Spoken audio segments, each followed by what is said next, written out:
So welcome, ladies and gentlemen, to the We Are Wrestling Podcast, the solo edition. This is Viper Freeze without my co-host Renegade Enigma. He will be back eventually, but right now I'm going to do the weekend podcast, and it's all about revolution and wrestling. So let's get started, because we're going to start straight off the back with Smackdown.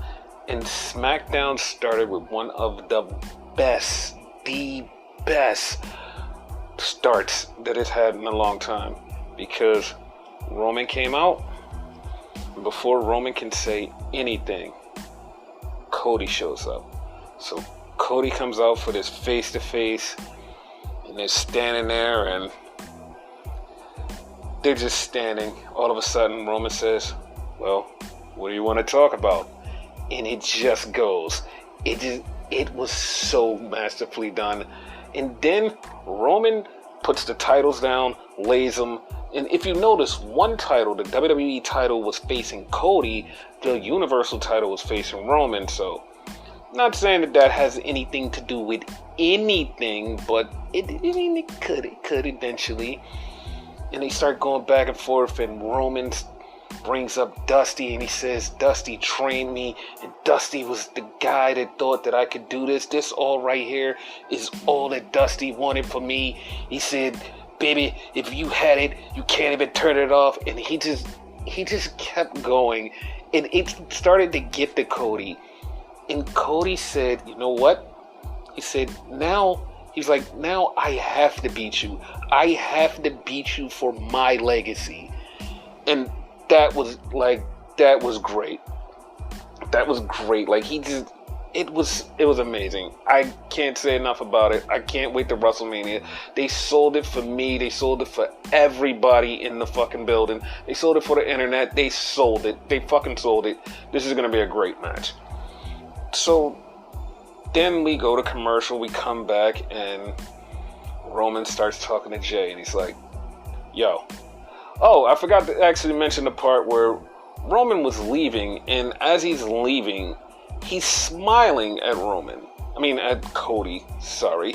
He's smiling at Cody, and then every time he turns around, he has that little twinge in his face, just like, just a little bit angry, So yeah, Cody actually got the Roman, so yeah, that's a good thing. But like I was saying, they went to commercial, they came back, and Roman's talking to Jimmy. He's like, "Yo, where's your brother?" He's like, "Listen, man." He's like, I don't know. And Roman's like, "Nah, you better go find him." He's like, "You better bring him back." He was like, "You know what? All this started was from Sammy. It started from Sammy. Sammy started all of this. Like, if we get rid of Sammy, then your brother will come back." And Jimmy was like, yeah, you're right. And he just got up and walked off.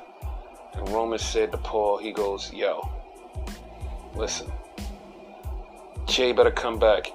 And if Jay don't come back, that's on Jimmy." It's like, okay, well, that's the thing. So then we had Liv Morgan versus Rhea Ripley and Dominic. Dom was out there, and Rhea and Liv had a alright match, but we all knew what was going to happen. Liv was going to lose. They're setting Rhea up to go for the championship at WrestleMania, so Rhea can't take losses like that. So she taps out Liv, and she really puts her in the reverse Texas Cloverleaf, holds her up there, and Liv doesn't want to tap out. She puts her knee right on the back of her neck and just starts pressing, and then Liv eventually taps out.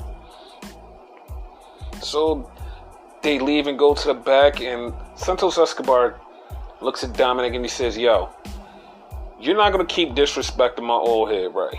Like, you ain't going to keep disrespecting him.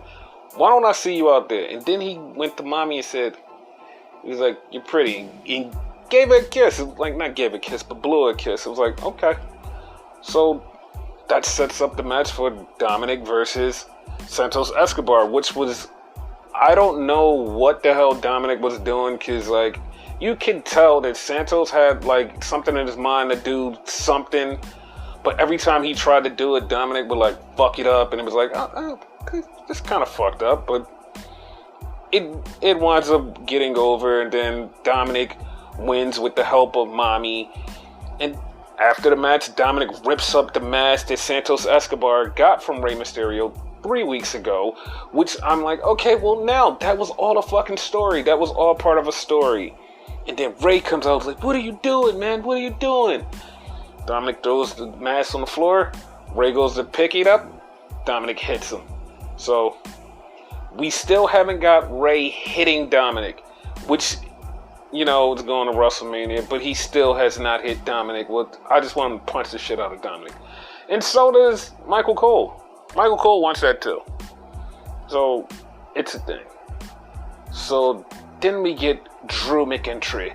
Drew McIntyre comes out and he says, listen, I want the IC title. I want it at WrestleMania. Then Sheamus comes out and like, yo, listen, I've been chasing this title the whole time. I've been chasing this title. This is my title. This is my time. I need this title. Like, everybody knows I want this IC title. Then before they can finish, LA Knight comes out and he's like, I'm going to WrestleMania. Then the New Day come out like, I'm going to WrestleMania. Then Killer Kross comes out, I'm going to WrestleMania. They all have a fight. They throw each other. In that, Kofi Kingston's leg winds up getting hurt. I don't know if he's going to miss WrestleMania or what's going to happen. They're hopeful that he doesn't miss WrestleMania, but it's a possibility. But anyway, they actually announced the 5-way. Like I said, Kofi's injured. They didn't know how bad he was injured when they announced the 5-way. And basically, whoever wins the 5-way is going to WrestleMania to face Gunther. And Gunther even said, listen, I'm the champion. I've been a champion forever. Like, what the fuck? Like, why I don't have a challenger? So we all know there's going to be Drew versus Sheamus versus Gunther at WrestleMania. That's how that's going to wind up. Then we had Ronda Rousey get attacked, but they didn't make it known who attacked her. Was either Tegan or Natty. They said that she got attacked and her arm was fucked up, which she does have a legitimate arm injury, and she will be cleared for WrestleMania, but they're just as a precaution. So Ronda Rousey's music hits, and she's coming out with Shayna, but it's a match that Shayna is having against Tegan Nox, who comes out to Natty's music because Natty came out with her. And it's like, what the fuck is going on? It was so random. So Tegan faces Shayna, and Tegan loses to Shayna because, you know, Shayna and Ronda going to WrestleMania women's tag match, and Tegan gets her arm fucked up by Shayna. I don't know how bad it was, because after the match she's yelling, my arm, oh, you broke my arm. Basically just selling. So I'm just like, okay, whatever. That's a thing. Then Bob Lash comes out. Bob Lash comes out and says, I'm not for the games, Bray Wyatt, blah, blah, blah. Then he gets attacked by Uncle Howdy. And Bob Lash starts to beat up Uncle Howdy. And then all of a sudden, Uncle Howdy disappears. And he's gone. Okay, cool. Whatever. So, then we have the main event. Sami Zayn versus Solo Sikoa. Sami gets in the match. Everybody's cheering. The match is going. Jimmy distracts Sami. Sami gets hit with the Samoan spike. 1, 2, 3. Solo Sikoa is still undefeated on the main roster. And then after the match, Jimmy attacks Sami, and Solo is beating him up. They're about to do the butt bump in the corner with the chair, but Jimmy tells Solo, no, I want to do it. I want to get rid of him. And because of that, Sami recovers. Sami beats the shit out of Solo and Jimmy and leaves them both laying, and Sami runs away. And that sets up Monday Night Raw, Sami versus Jimmy. And we'll see how that progresses to the tag match at WrestleMania. So that's basically what's been going on in WWE. And after the whole show, Roman's been pissed off and, you know, he's angry. So that's the thing. Then we go to AEW, which is having a revolution. because the Revolution pay-per-view is on this card, but we had to go to Rampage first. We had the Blackpool Combat Club versus Silver and Reynolds versus the Kingdom versus Top Flight, also versus fucking the Aussie Open. Blackpool Combat Club winds up winning. I don't know where this is going, but all I know is I want to see Top Flight versus Aussie Open. That's the tag match that I want to see. I want to see that. I need that. That's the match for me. Because like this match was like really fucking weird. I know the Kingdom wasn't in the match, but they were like backstage and they kind of just kept hinting at them being part of this match, but they didn't do anything. They just was backstage and just a thing. Whatever. So most of this match was like, most of the Rampage was just hyping up Revolution. Hyping up what's going to happen at Revolution. Basically setting stuff up. Then we had Rhio versus Emi Sakura. And this match I was like kind of confused. Not because of why would they do this match, Emi Sakura versus Rhio. It's just like I don't know where this is going. I guess this might go into somebody facing Jade, which would be Rhio, would be the one who would face Jade. So, because Rhio got the win over Emi Sakura, and I'm guessing that's where they're going. I'm guessing. So then we had Hobbs in his hometown beat the shit out of Serpentico.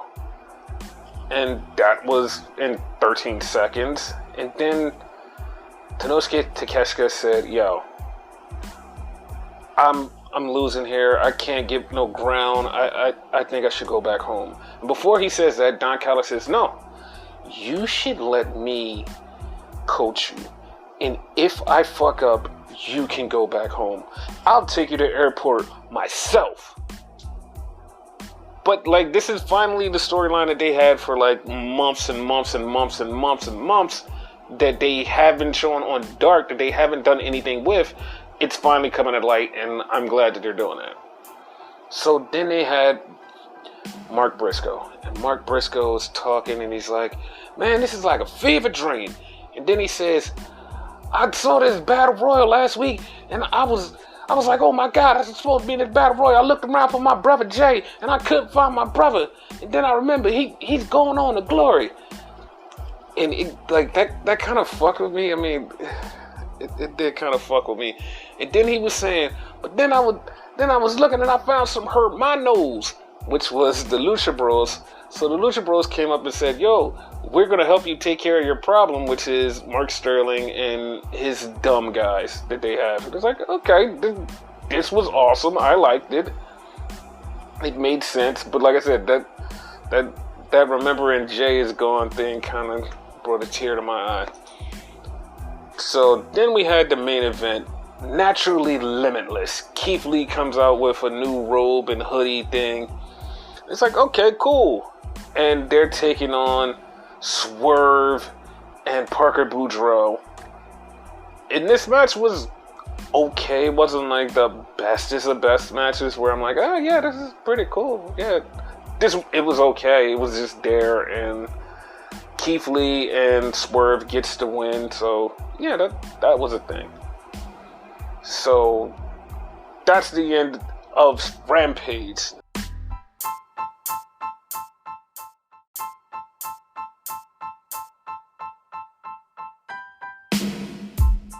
Now to get to Revolution.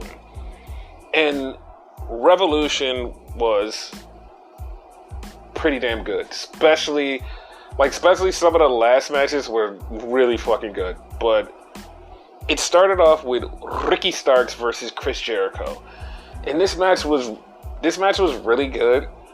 And the only thing I did not like about this match was halfway through, like towards the end, of course, Sammy Guevara comes out. Action Andretti stops Sammy from getting in the ring. But Jericho grabs the bat and he's about to hit Ricky Starks. And Ricky countered it and beat Jericho 1, 2, 3. So Ricky gets the win, and Jericho now is 0-4 at pay-per-views. Jericho has never won a pay-per-view. That is crazy. That's crazy. So, the pre-show, Mark Sterling and them lost to Mark Briscoe and the Lucha Bros. So that's the thing. So then we had Jungle Boy versus Christian in a casket match. And this match was, I'm not gonna lie, I was totally checked out. I'm totally checked out of this feud. There was one spot where Christian dropped Jungle Boy on the steps, looked like it fucked him up. And then Jungle Boy put Christian in the STF with the shovel in his mouth and damn near fucking killed him. Then he hit him with a concerto and threw Christian in the casket. And right before he closed the casket, Jungle Boy leaned over and kissed Christian on the forehead and then closed the casket and won the match. It was masterfully done. So then we had the fucking not the Blackpool Combat Club, House of Black versus the Elite. The House of Black came out with new music and a new entrance. I liked it. It was pretty cool. The Elite came out with regular stuff. And it started off immediately with Kenny versus Buddy. And even the announcer said, it's like they're kind of mirror images of each other, but Kenny has the better brain.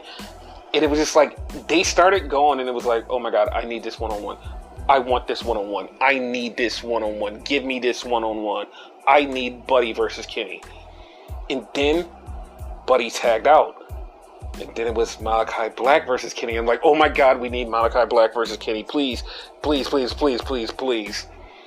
So the match is going, and then Julia Hart is on the ropes, and she gets hit with the V-trigger from Kenny. She goes down, and I'm just shocked because the House of Black beat the Elite for the Trios Championship. So that means that frees the Elite up to go for the tag team titles. Like, okay, Young Bucks could go over the tag team titles, and we could get Kenny versus the House of Black in one-on-ones. I love that. This is what we need. So then we have the women's triple threat for the women's title is Jamie Hayter versus Saraya versus Ruby Soho. And this match was pretty damn good. They beat the shit out of each other. And then Jamie gets the win. And then she gets attacked by Tony. And then we have...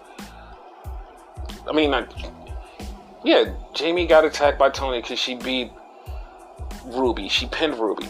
So they're fighting. Then Saraya gets in. Then Britt Baker gets in. And they're beating the shit out of each other. And then Ruby saves Jamie. She pushes Tony and Saraya out of the way. And she throws them out. She's like, this is our house. You can't keep coming in here doing this. And Jamie and Britt hold up Ruby's hand. And she's like, yeah. And then Ruby just turns on them. So Ruby, Jamie, and Britt all together, one team, just beat the shit out of everybody. I like the swerve. I like that swerve. So then we got to the last man standing, aka the Texas Death Match. And Hangman comes out dressed in all black. This badass cowboy entrance. Fucking awesome. It was fucking awesome. And this match went, in 5 minutes in, Moxie's bleeding. Mox pulls out a fork. He takes a brick and smashes Hangman's hands in with a brick. He does the curb stomp on a brick. They bring out a chain. Everything is gone. And then Hangman wraps the chain around Moxley's neck, rolls him over the rope, and starts to hang him. And it's just like, I'm like, oh my God, I remember that from Ring of Honor when he used to do that shit in Ring of Honor when he started becoming the Hangman. And that's exactly what happened. And Moxley tapped out. Hangman gets the win. I liked it. I really liked it. And the funny part is, this was actually the third best death match I saw this weekend, because Number 2 was Vanny, which is from, which promotion she's from? I think she's from Tokyo Joshi Pro, versus Joey Janela. Was fucking insane. That was insane. And the other one was, what is the guy's name? I forgot the guy's name. It was Drew Parker versus John Wayne Murdoch. And this was Drew Parker's last ever death match in GCW. His last ever death match. He said this last death match ever, but I'm going with the cancellation of GCW because, like, they said it's his last death match, but I don't believe that. Drew Parker is like a deathmatch legend, so I think that he's gonna have another deathmatch unless he's going to a major promotion, which I wouldn't be too surprised because he does have a nice look. That's like, oh, this guy could do, like, he could do something. I'm okay with that. So then we had the TV title match at Revolution, and it was Wardlow versus Samoa Joe. Excellent match. Excellent big man match. Fucking awesome. I love this. And the fucking best part about it was, at the end, fucking Wardlow won by choking out Samoa Joe. Choked him out with his own Kanta Hajime. It's over. Wardlow's now the new TNT champion. And he's gonna face Hobbs at Dynamite, so that's a thing. We had the fucking 4-way tag match. This match, I wasn't into it. The Guns win, so the Guns are standing there talking shit, and like, soon as they start talking shit, they get interviewed. I'm like, oh, FTR's back. And lo and behold, FTR shows right the fuck back up. FTR's back. That was awesome. So then we get to the main event. 60-minute time limit Iron Man match between MJF, Bryan Danielson. Bryan Danielson comes out, good. MJF plays some weird music. Then you have a full orchestra, plays his whole entire theme song. He comes out in a devil mask. He gets in the ring, takes off his jacket in the best shape of his life. They just start going. You're like, okay, cool. You're like, okay, all right. 26 minutes in, Bryan Danielson gets the first fall. Okay. Then, 5 minutes later, Max low blows Bryan Danielson. And they're just like, they just did it right in front of the ref. The ref did call for a DQ, so now Bryan's up 2-0. MJF rolls up Bryan, 1, 2, 3. Gets off him, 1, 2, 3. And then he pins him again, 1, 2, and Bryan kicks out. So now the score is tied up, 2-2. And they're just going. And MJF brutally beats the shit out of Bryan Danielson and then gets the third fall. And you're like, okay. You're like, alright. Then Bryan made MJF tap 3-3. And then it's like, okay, alright. They're getting down to the last couple of seconds. Bryan puts on a submission, has MJF tied up, and the clock runs out. And at that moment, I'm like, Tony Khan is the type of person that you will not let this fucking thing end in a draw. And I'm like, there's no way Tony Khan let this go. There's no way. Tony definitely is going to have this match go like another 5 minutes. He has to. And lo and behold, yes, they go on a sudden death. So they go on a sudden death, and MJF is getting his ass kicked, and it looks like he's about to lose. And you're like, oh shit, he's going to lose. So MJF gets to the rope. Bryan Danielson has a Boston half crab on MJF because he hurt his leg earlier in the match. He has a half crab on him, and MJF gets to the rope. The ref didn't immediately go to Bryan Danielson and say, get off him. The ref is looking at MJF. His hands is on the rope, and as his hands on the rope, MJF starts tapping. The ref is telling Bryan, get off of him because he's on the rope. So Bryan thinks, oh my God, I won the match. MJF slides out the ring. When the match was over, they gave both of them oxygen. There was an oxygen tank still there. And MJF grabs the oxygen tank, bam, hits Bryan, rolls back in the ring, puts him in the salt of the earth. Bryan taps out. MJF wins. This match was fucking awesome. I love this shit. This shit was so good. Bryan Danielson, one of the best wrestlers on a whole entire planet. Like, if you ever say who's the best wrestler on the planet and Bryan Danielson isn't in your top whatever, you're invalid. Like, you're an invalid wrestling fan. Bryan Danielson, one of the best. So then we go to the press conference, and MJF comes out, and he's just doing his MJF stick, and then fucking MJF sits down, towel around his neck, eats a fucking pickle, blood in his face, just like Brawl Out when Punk was sitting there eating a fucking cheesecake Danish or whatever the fuck it was. He starts calling himself the best in the world. He mentions CM Punk. He mentions everybody. He mentions every wrestler in AEW that he could beat. He's like, I could beat each and every one of them. It doesn't matter. I'm the best wrestler in the world. Fuck you. Whatever. And then he says, fuck Adam Cole for talking shit online. Fuck you. Because they went back and forth online. And it's like, there it is. There's exactly what the fuck I was talking about 2 weeks ago on the podcast. I said it's going to wind up being Adam Cole versus MJF at Double or Nothing. That's the main event. That's it for the title. I called it, and it's starting to take shape. So that was the MJF portion. Then we had Ricky Starks. And Ricky Starks comes out and says he beat MJF before. He could beat him again. He's going for the title. He was talking about his fashion sense. He's talking about how he wants other people to dress like him and be better. And he said he lost his confidence at one point, and then he got his confidence back. And he said he's beaten Jericho and all these big names. And he just was like, you can tell that, like, he said he bets on himself, and you can tell that Ricky Starks is just a fucking star. He said he doesn't feel like everybody else that, like, has somebody in their corner and whatever, and he feels kind of like an outsider. But he just, like, you can tell that Ricky is a star, and Ricky just, like, he's just fucking just shining brighter than everything. And it's like, yeah, you have to do something with Ricky Starks. You have to. So then Wardlow comes out, and Wardlow, like 5 seconds after Wardlow gets out there, Hobbs is the first person to ask him a question. He said, how do you feel to be a champion for 3 days? Because I'm going to beat you on Dynamite. And he put the big brass ring up there and said, keep my belt warm. It's like, okay, cool, that's a thing.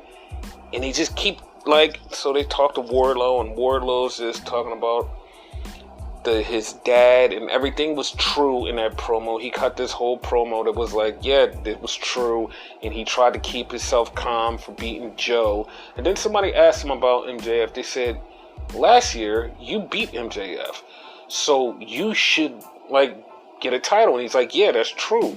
He's like, I don't have a problem with having 2 titles, but I beat MJF, so him talking about him the best in the world, that doesn't work for me, because I beat him and I know that I'm the best in the world. So that was cool. Then we had Tony Khan, and Tony Khan is talking about adding more hours on AEW television because he wants more people to get over and he wants more people to be involved. Basically, like he said, he just wants AEW to thrive and more people to be around. And he's talking about how he wrote Ring of Honor television way before, and everything he used to write when he was doing stuff. It's like he's a great, brilliant wrestling mind, and I like that from him. So that was that. So we did have the first 2 matches in the New Japan Cup. We had Naito versus ELP, and everybody thought this match was going to be a sleeper. This match was a fucking banger. Naito beat ELP, so ELP's out. ELP's out of the tournament. ELP after the match said, yo, I don't think I could be the leader of the Bullet Club. He said, because I'm the class clown. He said, yeah, I can't do it. And he just walked off. He just walks off, and it's like, okay. Then we had Sonata versus Taichi. fucking another awesome banger match. And Sonata beats Taichi. And after the match, Taichi is talking to Taichi, says, you know what? I would really like Sonata to be with me and my crew. He doesn't need to be with LIJ anymore. He should leave. So that was a thing. And there was an amazing match in GCW. Was El Vikingo versus the Sauce God Alex Zane. Oh my god, that shit was fucking insane. The shit was insane. And I was just like, until I saw the MJF match, I would have been like, that's the match of the night for me. Like, that's the match of the whole weekend for me. That would have been it. But like, this match was like, it was great. It was great. So, yeah, this was the week in wrestling. This was great, a fucking amazing pay-per-view. So that's it. That's the end of the show, guys. So next week we'll be back to regular. Hopefully Renegade will be back with us so we can do the show again. But here we go. This is it. It's over. Bye.